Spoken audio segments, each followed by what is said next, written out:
Station, this is Houston. Are you ready for the event? Houston, this is Station. I am ready for the event.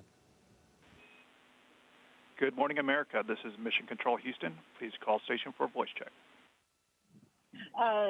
Station, this is ABC News. How do you read us?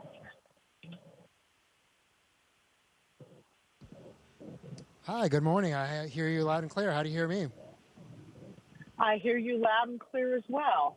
So let's start with, you're going to break a record, and I know records are made to be broken, but how significant is this record in terms of what we learn about human beings and our endurance for long-term space travel? Well, hey, Gina, good morning, and welcome back. It's great to have you with us on the International Space Station once again. It's an honor to be able to be considered one of the people that's going to have spent a year in space. And so, for sure, this record will soon be broken again. And that's great because that means we're continuing to press forward. And I think this is really significant in the sense that it teaches us that the human body can endure, it can adapt.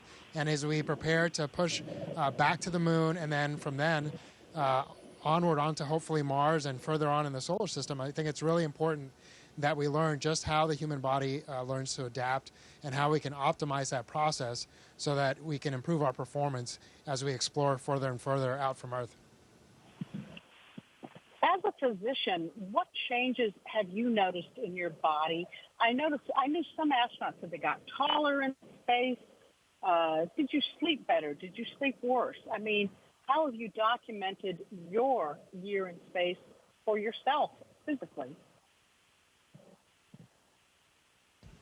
Yeah, we actually just measured ourselves the other day for our return trip because you got to make sure you still fit in your spacesuit, your pressure suit, and your seat in the Soyuz. And it looked like I had grown for about 3 centimeters. Unfortunately, that is not a permanent change. Essentially your discs in your spine tend to expand a little bit because of that lack of gravitational pressure. And so that change goes back to your normal within about 2 weeks of getting back to Earth. You also see a lot of fluid shifts up here.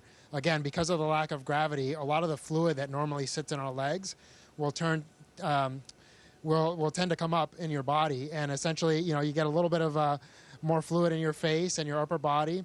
You adjust quite a bit in your first month here, but that tends to be a permanent change while you're here. And again, once you go back to Earth, all the fluid redistributes itself within the body, and you pretty much go back to your normal appearance within a couple weeks. Talk to me about sleeping in space. I know they've made changes in the space station with lighting.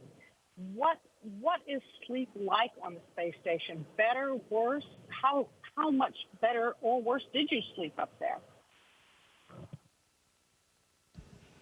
Well, for me, it's been wonderful, to be honest. Again, I've had a 25-year Army career, so I've been really rough on my body between a lot of helicopter landings, a lot of military jumps and skydives.